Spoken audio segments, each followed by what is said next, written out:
News vision में आपका स्वागत है। न्यूज विजन को सब्सक्राइब करें और बेल आइकन को क्लिक करें। नमस्कार, मैं doctor Amarendra Pandey, honorary secretary IMA Jabalpur. मैं आप लोगों को बताना चाहूंगा कि आपने जैसा न्यूज आइटम्स में देखा होगा, एक 75 साल के वृद्ध डॉक्टर थे जो अपने रिटायरमेंट के बाद भी आसाम के एक टी गार्डन में काम कर रहे थे। कोई लालच नहीं थी उनको, कोई पैसे का लोभ नहीं था, उनके पास पेंशन, प्रोविडेंट फंड सब कुछ था। इसके बाद एक अत्यंत गंभीर मरीज जो वहां का टेम्परेरी वर्कर था, अस्थायी मजदूर था, उसको लाया गया। उसकी मृत्यु खुद ब खुद होने के बाद उस मरीज के साथ वालों ने उस डॉक्टर को निर्ममता से पशु जानवर के जैसे मारा, सिर फोड़ दिया, उसका उपचार नहीं होने दिया और उस डॉक्टर की हत्या, मृत्यु हो गई, मर्डर हो गया। वहां पे कोई सिक्योरिटी कुछ नहीं कर पाई, वहां का कोई पॉलिटिशियन ने अभी तक कोई स्टेटमेंट नहीं दिया है। आप लोग सब मीडिया वालों से मेरी अपील है, आप मॉब लिंचिंग करते हैं। हम डॉक्टर सालों से इस मॉब लिंचिंग के शिकार हैं।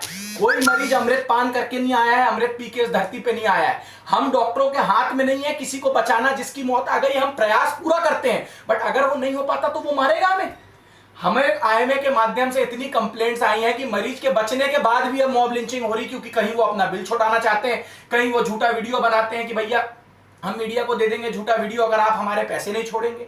आप अगर डॉक्टरों को इस तरह से कटघरे में खड़े करोगे, सरकार ने एनएमसी बिल के तहत तैयारी करी ली है, हर कंपाउंडर को वो डॉक्टर बनाने वाले हैं, वो हर अस्पताल में छोटे बड़े कर्मी को डॉक्टर बना देने वाले हैं। अच्छे डॉक्टर तो ना बचने ही नहीं वाले हैं, जो बचे हैं उनको आप इस तरह से मार रहे हो। हमारे प्रधानमंत्री, अलग अलग हमारे मुख्यमंत्री सब बोलते हैं गांव में जाके काम करो। बार बार आईएमए ने कहा है गांव में मूलभूत सुविधा नहीं है, इंफ्रास्ट्रक्चर नहीं है, सिक्योरिटी नहीं है, कैसे काम करेगा डॉक्टर जाके गांव में? ऐसे मरने के लिए काम करेगा?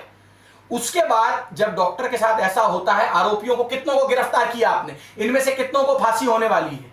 आपने डॉक्टरों की सुरक्षा के लिए कोई काम नहीं किया है। मैं प्रधानमंत्री मोदी साहब से अपील करना चाहूंगा, मैं डॉक्टर साहब हर्षवर्धन साहब डॉक्टर हैं, हमारे डॉक्टर साहब हैं, कि डॉक्टरों के लिए कुछ करिए।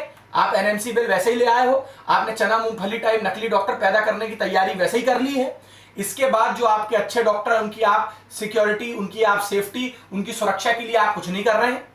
अच्छे डॉक्टर देश छोड़ते जाएंगे। वैसे ही आजकल रिस्की केस कोई नहीं ले रहा। अब तो मैं यही कहूंगा कि उस डॉक्टर से गलती हो गई कि वो मरीज की जान बचाने के लिए वो अस्पताल पहुंच गया। वो अस्पताल नहीं पहुंचता तो आज अपनी जान से हाथ नहीं धो बैठता। अब अगला डॉक्टर यही सोचेगा भैया हल्ला हो रहा है, मरीज सीरियस है, उसको उसके हाल पे छोड़ दो, मैं वहां जाऊंगा तो मरीज के साथ वाले मेरे को मार देंगे। रिस्की केस कैसे लेगा ऐसे में डॉक्टर? नुकसान सोसाइटी का है, मरीज का है, उसको यह समझना पड़ेगा। और मैं मीडिया और पॉलिटिशियन से अपील करना चाहूंगा कि इस घटना की घोर निंदा करें और आईएमए के माध्यम से मैं पूरी सोसाइटी से अपील करूंगा, सुधर जाइए।